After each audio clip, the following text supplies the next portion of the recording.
This pose stretches your shoulders and upper back.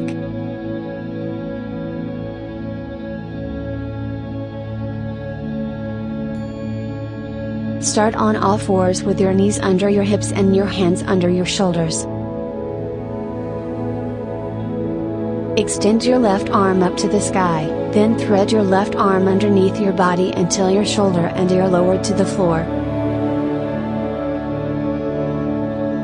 Reach your right arm overhead.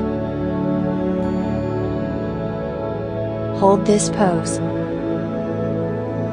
Breathe regularly. Keep your hips directly above your knees during the pose.